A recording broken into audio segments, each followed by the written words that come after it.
In the summer of 1859, three British warships carrying 2,140 fighting men converged on a tiny island in the Pacific Northwest. Their mission: to avenge a pig. Meanwhile, 461 American soldiers dug trenches and mounted artillery, preparing for what could become the spark that reignited war between the United States and the British Empire. For 13 years, two of the world's most powerful nations stood on the brink of full-scale war over a boundary dispute triggered by one dead farm animal. This isn't a fairy tale or an exaggerated legend. This is the true story of the San Juan Islands Pig War, the most absurd international crisis in modern history. And by the end of this story, you'll understand why a single pig nearly redrew the map of North America and how the most ridiculous war ever fought was won without firing a single shot. Our story begins in the Pacific Northwest of the 1850s, a landscape of breathtaking beauty and dangerous ambiguity. Picture the San Juan archipelago, a scattered necklace of over 400 islands strewn across the waters between what is now Washington State and British Columbia. These islands rise from cold, dark waters where orcas hunt and eagles soar above forests of towering Douglas fir and cedar. The air smells of salt and pine. The beaches are strewn with smooth stones and driftwood bleached white by endless tides. This was a place where two empires met, where the border between American and British territory became hopelessly blurred in the confusion of treaties written by men who had never seen these remote shores. Here, what made the San Juan Islands different from other territorial disputes of the era. The 1846 Oregon Treaty had supposedly settled the boundary between British and American territories in the Pacific Northwest, drawing a line along the 49th parallel from the Rocky Mountains to the sea. But when that line reached the coast, the treaty's language became maddeningly vague. The border was supposed to follow the channel which separates the continent from Vancouver's island, and then south through the Strait of Juan de Fuca to the Pacific Ocean.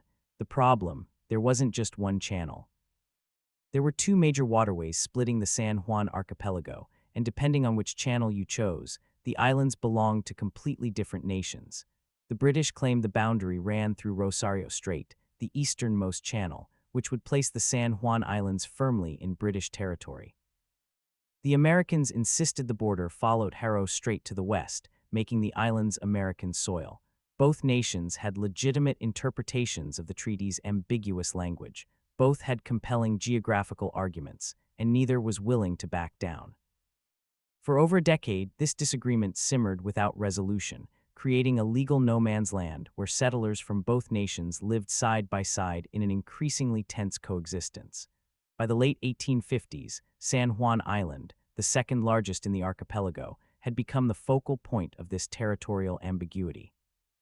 American settlers had established farms on the southern end of the island, drawn by the promise of fertile soil and the Donation Land Claim Act, which offered free land to American citizens willing to settle the Oregon Territory. Meanwhile, the Hudson's Bay Company, the powerful British fur trading corporation that had dominated the Pacific Northwest for decades, operated Bellevue Farm on the northern part of the island. The company's operation was no small affair. They raised sheep, cattle, and pigs, employing Hawaiian laborers and managing one of their most productive farms in the region. Imagine the scene in the spring of 1859. American farmer Lyman Cutlar had staked his claim on the southern portion of San Juan Island, building a modest cabin and planting a potato garden that represented his entire food supply for the coming winter. Cutlar was typical of the hardy American pioneers pushing into disputed territories. He was stubborn, independent, and convinced that his land claims were legitimate under American law. Every day, he worked his small plot, watching his potato plants push through the dark earth, dreaming of the self-sufficient life he was building. But Cutlar had a problem he couldn't solve through hard work or determination. His neighbor's pig kept breaking into his garden. The pig in question was a large, black boar owned by the Hudson's Bay Company. Like many pigs of the era, it was allowed to roam semi-wild, foraging in the forest and across open lands. This was standard practice for livestock management in frontier regions. Pigs required little care and fattened themselves on whatever they could find. But this particular pig had developed a taste for Cutlar's potatoes, and it returned again and again, rooting up the carefully tended plants that represented months of labor. Cutlar complained to the Hudson's Bay Company representative, Charles Griffin, who managed Bellevue Farm. Griffin's response was dismissive. He told Cutlar to fence his garden if he wanted to keep animals out. It was the pig owner's responsibility to control their livestock, Cutlar argued. It was the farmer's responsibility to protect his crops, Griffin countered. The dispute was never resolved. This brings us to the morning of June 15, 1859, and the moment that would transform a local nuisance into an international crisis. Lyman Cutlar walked into his garden to find the black boar once again destroying his potato plants. Contemporary accounts describe Cutlar as already frustrated from previous incidents, his patience exhausted by months of watching his food supply being devoured. In that moment, something snapped. Cutlar returned to his cabin, retrieved his rifle, and shot the pig dead. What Cutlar had done wasn't just kill a farm animal. He had destroyed property belonging to a British corporation on land that Britain claimed as its sovereign territory. When Charles Griffin discovered his dead pig, he was furious. He confronted Cutlar, demanding payment far exceeding what any reasonable pig was worth. Different sources report the demanded sum as anywhere from $10 to $100, the equivalent of anywhere from $300 to $3,000 in modern currency. Cutlar, realizing the trouble he was in but unwilling to pay what he considered an outrageous price, offered $10. Griffin refused. The dispute escalated rapidly. Griffin reported the incident to British authorities on Vancouver Island, characterizing it as an American settler destroying British property and refusing to pay damages. The British authorities saw this as an opportunity to assert their territorial claims. If they allowed an American to kill British livestock with impunity on what they claimed was British soil, it would weaken their position in the ongoing boundary dispute. They threatened to arrest Cutlar and try him under British law. This was exactly the wrong approach to take with American settlers who had risked everything to claim these lands and who believed passionately in their right to be there. The American settlers on San Juan Island panicked. If the British could arrest one of them, none of them were safe. They sent urgent requests to Brigadier General William S. Harney, commander of the Department of Oregon, explaining the situation and begging for military protection. Harney was known for his aggressive, hawkish approach to territorial disputes. He had built his reputation fighting Native Americans and Mexicans, and he saw the San Juan boundary question as another battle to be won through bold action rather than diplomatic patience. Without seeking approval from his superiors in Washington, Harney made a decision that would shock both governments. He ordered Captain George Pickett to take Company D of the 9th Infantry to San Juan Island and prevent British authorities from arresting American citizens. But here's the fascinating part. The George Pickett who landed on San Juan Island in July 1859 would, just 2 years later, become one of the most famous generals in the Confederate Army, forever immortalized for leading Pickett's charge at the Battle of Gettysburg. In 1859, however, he was still a U.S. Army captain, leading 66 soldiers on what seemed like a routine assignment to protect American settlers. Pickett established his camp on a bluff overlooking the waters separating San Juan Island from Vancouver Island, a position with commanding views and excellent defensive possibilities. He planted the American flag and sent word to the British authorities that the island was now under American military protection. The British response was swift and overwhelming. James Douglas, the governor of the colony of Vancouver Island, was a man who understood power and wasn't intimidated by a small American military detachment. Douglas viewed the American military occupation as an outrageous violation of British territory and an insult that demanded immediate response. He ordered Captain Geoffrey Phipps Hornby of the Royal Navy to San Juan Island with instructions to land British Marines and remove the American troops. Hornby arrived with HMS Tribune, a powerful 31-gun frigate that dwarfed anything the Americans could field. The Tribune anchored in the waters off American camp, its guns trained on Pickett's position. 2 more British warships soon joined the Tribune, creating a naval force of overwhelming superiority. Picture the scene as summer progressed. On the bluffs of San Juan Island, American soldiers in their blue uniforms stood guard, watching the British warships patrol the waters. The ships were beautiful and terrifying, their sails billowing in the wind, their gun ports open and ready. Captain Hornby demanded that Pickett withdraw his forces. Pickett refused. Hornby contemplated using force but hesitated. He recognized that landing Marines and attacking American soldiers would transform this border dispute into a shooting war between Britain and the United States. This wasn't a decision a naval captain could make lightly, not with the potential to ignite a conflict that could kill thousands and reshape North America. What Pickett and Hornby both understood was that they were playing a dangerous game with consequences far beyond their control. The two officers, despite being on opposite sides of a potential war, developed a mutual respect. They communicated regularly, maintained courtesy, and worked to prevent their men from creating incidents that could spiral into violence. Both men were professional soldiers who understood that wars often started not from grand strategic decisions, but from minor incidents blown out of proportion by pride, misunderstanding, and the momentum of events. But the real crisis was just beginning. News of the standoff reached Washington and London, triggering alarm at the highest levels of government. In Washington, President James Buchanan was horrified to learn that General Harney had created an international crisis without authorization. Buchanan had enough problems. His presidency was increasingly consumed by the slavery crisis that would soon tear the nation apart. The last thing he needed was a war with Britain over a pig on a remote island most Americans had never heard of. Buchanan immediately sent Lieutenant General Winfield Scott, the commanding general of the U.S. Army and one of the most respected military figures in American history, to the Pacific Northwest with orders to defuse the situation without surrendering American territorial claims. In London, the British government's initial reaction was anger and disbelief.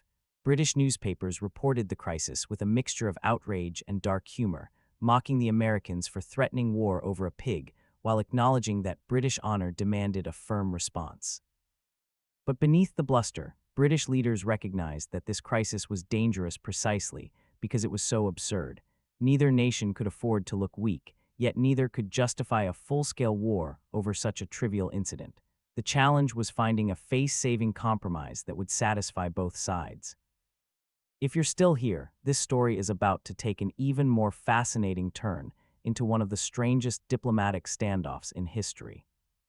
So don't forget to hit that subscribe button, because what happens next will show you how two world powers turned a potential catastrophe into 13 years of the most peculiar military occupation ever recorded.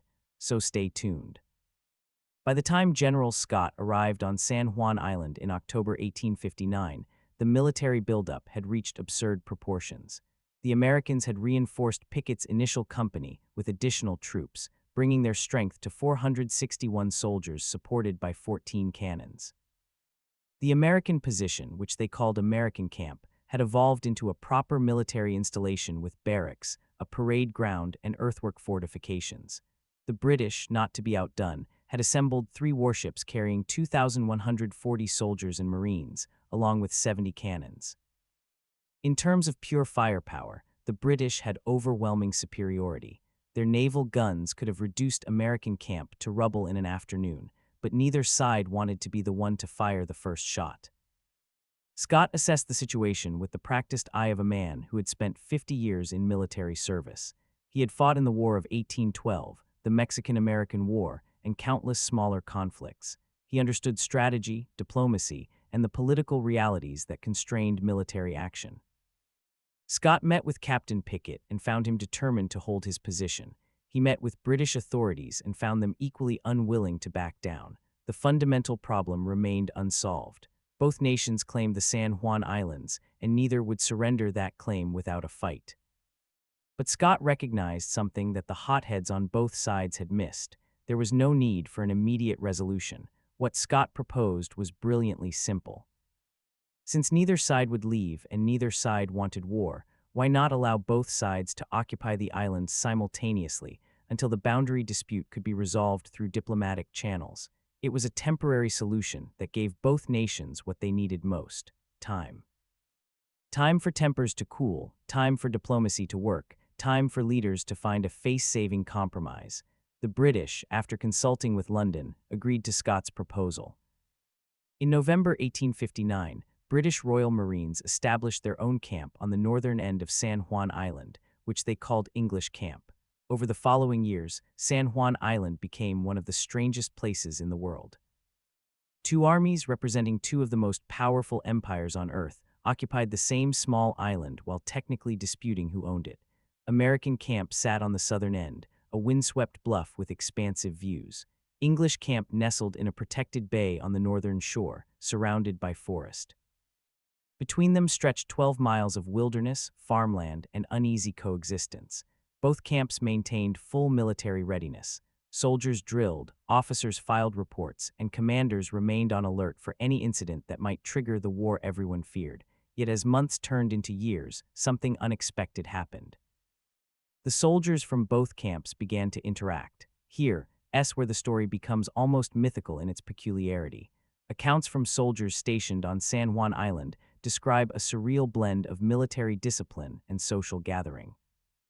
American and British soldiers would visit each other's camps for sporting events, theatrical performances, and celebrations. They competed in baseball games and cricket matches. They drank together in the island's few taverns. Officers from both camps dined together, toasting their respective monarchs and presidents with exaggerated courtesy. On Queen Victoria's birthday, British Marines would fire salutes while American soldiers looked on. On the 4th of July, Americans would celebrate their independence from Britain, while British officers attended the festivities as honored guests. But beneath the surface pleasantries, the military occupation remained deadly serious. Both camps maintained strict discipline. Sentries patrolled boundaries. Cannons remained loaded and ready. Officers understood that any incident, however minor, could reignite the crisis. The soldiers stationed on San Juan Island lived in a bizarre limbo, simultaneously preparing for war and hoping it would never come.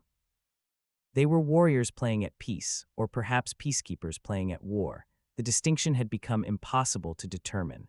Meanwhile, in Washington and London, diplomats struggled to resolve the underlying boundary dispute. The problem was that neither nation could agree on arbitration terms. The Americans insisted that any arbitration must allow for the possibility that the boundary ran through Haro Strait, placing all the San Juan Islands in American territory. The British insisted that arbitration must allow for the boundary running through Rosario Strait, placing the islands in British Columbia.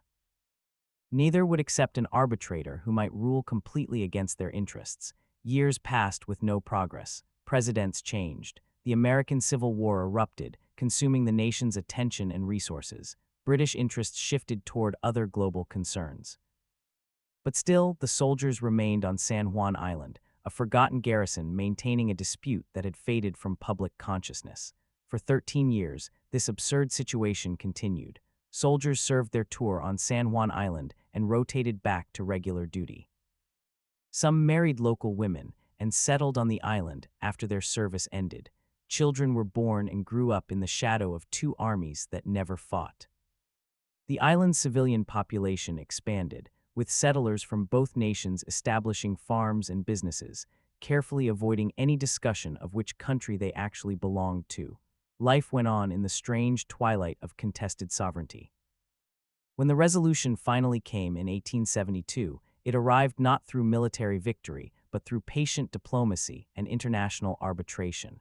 Both nations agreed to submit the boundary dispute to Kaiser Wilhelm I of Germany, who would serve as a neutral arbitrator. It was an interesting choice. Germany was emerging as a major European power, but it had no territorial interests in North America and no historical conflicts with either Britain or the United States that might bias its judgment. The Kaiser appointed a panel of 3 German scientists and geographers to study the evidence and make a recommendation. The Arbitration Commission reviewed maps, studied the treaty language, examined geographical features, and considered the arguments from both sides. Their task was to determine which interpretation of the 1846 Oregon Treaty was most consistent with the document's language and the intent of its negotiators. On October 21, 1872, Kaiser Wilhelm I announced his decision. The boundary would follow Haro Strait, the Western Channel. The San Juan Islands belonged to the United States. The British had lost. This wasn't just a defeat for British territorial claims, it was the end of British expansion in the Pacific Northwest. The decision gave the United States strategic control of the waters leading to Puget Sound, which would become one of America's most important naval and commercial harbors. It secured American access to the Strait of Juan de Fuca and confirmed American dominance of the region. For Britain, the loss was significant but not catastrophic. They retained Vancouver Island and the mainland territory that would become British Columbia. They maintained their Pacific naval presence and their commercial interests, but they had been forced to accept that their era of expansion in North America was over. The military withdrawal was orderly and dignified. British Royal Marines lowered their flag at English camp in November 1872 and departed without ceremony or protest. American soldiers remained at American camp until 1874 before they too withdrew, the military occupation no longer necessary once the boundary was finally settled. The two camps were abandoned, left to slowly decay back into the wilderness from which they had been carved. The buildings weathered and collapsed, the earthworks eroded, nature began to reclaim what soldiers had built. For over a century, San Juan Island was essentially forgotten as a historical curiosity, a footnote in the larger story of American expansion and British imperial decline. The abandoned military camps were occasionally visited by locals, but drew little attention from historians or the public. The story of the Pig War, when it was mentioned at all, was treated as a humorous anecdote, a moment of absurdity in the serious business of nation-building. What most histories glossed over was the remarkable restraint shown by leaders on both sides, the diplomatic skill that prevented a ridiculous incident from becoming a genuine catastrophe, and the precedent set for peaceful resolution of international disputes. It wasn't until the 1960s that serious efforts began to preserve and interpret the historical significance of the Pig War sites. In 1966, English Camp was designated a National Historic Landmark. In 1972, on the centennial of the German arbitration decision, both English Camp and American Camp were incorporated into San Juan Island National Historical Park. Today, visitors can walk the grounds where soldiers once prepared for a war that never came. They can see the restored buildings, read the interpretive displays, and try to imagine what it must have been like to serve in those strange garrisons, where duty required preparation for battle, while sanity required hope for peace. Today, as we look back on the Pig War from our modern perspective, we're not just remembering a quirky historical event. We're recognizing a moment when two powerful nations chose diplomacy over destruction, when leaders decided that preserving peace was more important than saving face, and when ordinary soldiers on both sides showed the professionalism and humanity that prevented a stupid incident from becoming a tragedy. The border that Kaiser Wilhelm I drew through Harrow Strait remains the international boundary between the United States and Canada to this day.